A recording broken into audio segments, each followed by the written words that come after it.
അസ്സലാമു അലൈക്കും വറഹ്മത്തുള്ളാഹ്. പ്രിയപ്പെട്ട മക്കളെ, 3-ാം ക്ലാസ്സിലെ ദുറൂസുൽ ഇസ്ലാമിലെ 1-ാമത്തെ പാർട്ടിലെ 14-ാമത്തെ പാഠം. ഇഹ്ഫദ് ലിസാനക്, നിന്റെ നാവിനെ സൂക്ഷിച്ചോ. നമ്മുടെ നാവായതുകൊണ്ടാണ് നമുക്ക് ഇതര ജീവികൾ വേറൊരു വ്യത്യാസം അല്ലേ. നാവ് എല്ലാ ജീവികൾക്കും ഉണ്ട് അല്ലേ, എല്ലാ ജീവികൾക്കും നാവുണ്ടാവും. പക്ഷേ അവർക്കൊന്നും നമ്മൾ സംസാരിക്കും പോലെ ശബ്ദം പുറത്ത് കേൾപ്പിച്ച് സംസാരിക്കാൻ കഴിയുന്നില്ല. അപ്പോൾ ആ നാവ് വലിയൊരു അനുഗ്രഹമാണ്. അപ്പോൾ ആ നാവ് നമ്മളെല്ലാം ശ്രദ്ധിക്കണം. നിന്റെ സംസാരം സൂക്ഷിച്ചോന്ന് നോക്കാം. ലിസാന് പറഞ്ഞാൽ നാവ് എന്ന് നോക്കാം, സംസാരം എന്ന് നോക്കാം. നാവിനും ലിസാനൊക്കെ ഒരുപാട് അർത്ഥമുണ്ട്.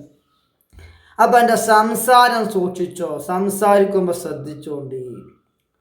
കാരണം നരകത്തേക്ക് എളുപ്പം എത്തുന്ന വഴിയാണ്, ഷോർട്ട് വഴിയാണെന്ത്, നാവിനെ അയച്ചു വിടുക എന്നുള്ളത്.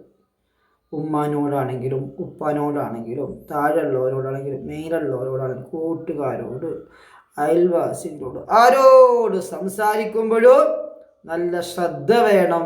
ഇതോരോന്നും പടച്ചോൻ കേൾക്കുന്നുണ്ട്, എൻ്റെ 2 മലക്കുകൾ അപ്പുറത്തും ഇപ്പുറത്തുള്ളവർ എഴുതി വെക്കുന്നുണ്ട് എന്നുള്ള ബോധം വേണം. നോക്കാം നമുക്ക്. താജുദ്ദീൻ വിളിക്കുക. ഉസ്താദേ, മുബശ്ശിർ കരയുന്നു. ഉസ്താദ്, മുബശ്ശിറിന് എന്തു പറ്റി? മുബശ്ശിർ, ഇവൻ എന്നെ ആക്ഷേപിച്ചു. ഉസ്താദ്, ഇത് നല്ല സ്വഭാവമല്ല. മുബശ്ശിർ, ഞാൻ കേൾക്കാതെ കുട്ടികളോടാണ് പറഞ്ഞത്. ഉസ്താദ്, നബി സല്ലല്ലാഹു അലൈഹി വസല്ലം മിഅ്റാജിന്റെ യാത്രയിൽ ഒരു വിഭാഗം ആളുകളെ കണ്ടു. അവർ സ്വന്തം ശരീരവും മുഖവും ചെമ്പു നഖങ്ങൾ കൊണ്ട് മാന്തി പിളർക്കുന്നു. നബി സല്ലല്ലാഹു അലൈഹി വസല്ലം ജിബ്രീൽ അലൈഹിസ്സലാമിനോട് ചോദിച്ചു, ആരാണിവർ? ജിബ്രീൽ അലൈഹിസ്സലാം പറഞ്ഞു, അവർ ഗീബത്ത് പറഞ്ഞവരാണ്.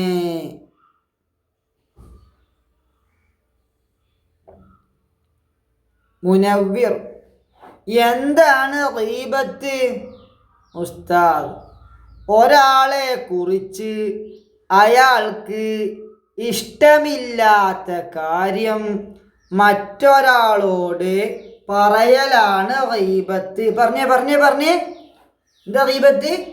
ഒരാളെ കുറിച്ച് അയാൾക്ക് ഇഷ്ടമില്ലാത്ത കാര്യം മറ്റൊരാളോട് പറയലാണ് ഗീബത്ത്.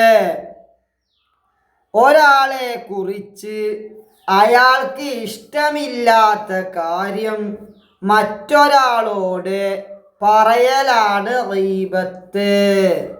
അഹ്മദ്, പറയുന്നത് ഉള്ള കാര്യമാണെങ്കിലോ?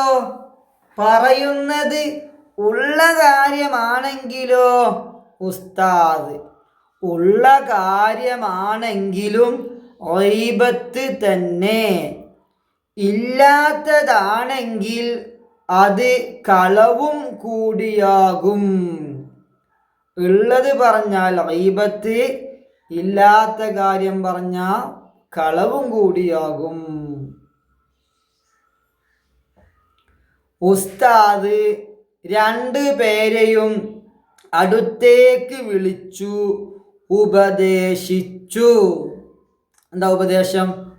സംസാരിക്കാനുള്ള കഴിവ് അല്ലാഹു തആല നമുക്ക് നൽകിയ ഏറ്റവും വലിയ അനുഗ്രഹമാണ്. അത് നല്ല കാര്യങ്ങൾക്ക് മാത്രമേ ഉപയോഗിക്കാവൂ. കളവ്, ഗീബത്ത്, നമീമത്ത്, പരിഹാസം, തുടങ്ങിയവയെല്ലാം വലിയ കുറ്റങ്ങളാണ്. മനുഷ്യരെ കൂടുതലായി നരകത്തിലെത്തിക്കുന്നത് ചീത്ത സംസാരമാണെന്ന് നബി സല്ലല്ലാഹു അലൈഹി വസല്ലം പറഞ്ഞിട്ടുണ്ട്. അപ്പോൾ മുനവ്വിറും മുബശ്ശിറും സലാം പറഞ്ഞ് കെട്ടിപ്പിടിച്ചു. ഉസ്താദ് അൽഹംദുലില്ലാഹ്, അല്ലാഹു തആല നമ്മെ നരകത്തിൽ നിന്ന് കാത്തുരക്ഷിക്കട്ടെ. കുട്ടികൾ എല്ലാവരും ആമീൻ പറഞ്ഞു. ഞാൻ ബോക്സിലേക്ക് നോക്കൂ. ആ ബോക്സിലേക്ക് നോക്കിയാൽ മനസ്സിലാവും. വലാ യഗ്തബ് ബഅ്ളുകും ബഅ്ളാ, വലാ യഗ്തബ് ബഅ്ളുകും ബഅ്ളാ. നിങ്ങൾ പരസ്പരം പരദൂഷണം പറയരുത്. നിങ്ങൾ പരസ്പരം പരദൂഷണം പറയരുത്. അല്ലാഹുവേ, നീ സ്വീകരിക്കണേ അല്ലാഹ്. ഞങ്ങൾക്ക് നല്ല ബുദ്ധിയും ഓർമ്മശക്തിയും തരണേ അല്ലാഹ്. ഞങ്ങളെ ഉമ്മ ഉപ്പ ഉസ്താദുമാർക്ക് പുറത്തു കൊടുക്കണേ അല്ലാഹ്. അവർക്കും ഞങ്ങൾക്കുമുള്ള എല്ലാ രോഗങ്ങളും ശിഫയാക്കി തരണേ അല്ലാഹ്. വിഷമങ്ങളെ തൊട്ട് സലാമത്ത് നൽകണേ അല്ലാഹ്. ഞങ്ങൾക്ക് നല്ല ഓർമ്മശക്തി തരണേ അല്ലാഹ്. നല്ല ബുദ്ധി തരണേ അല്ലാഹ്. മനപ്പാടമാക്കാനുള്ള കഴിവ് തരണേ അല്ലാഹ്. പഠനത്തിൽ ഉത്സാഹം നൽകണേ അല്ലാഹ്. നല്ല മക്കളാക്കണേ അല്ലാഹ്. ഉമ്മാക്കും ഉപ്പാക്കും ഉപകരിക്കുന്ന മക്കളാക്കണേ അല്ലാഹ്. ബിറഹ്മതിക യാ അർഹമർ റാഹിമീൻ.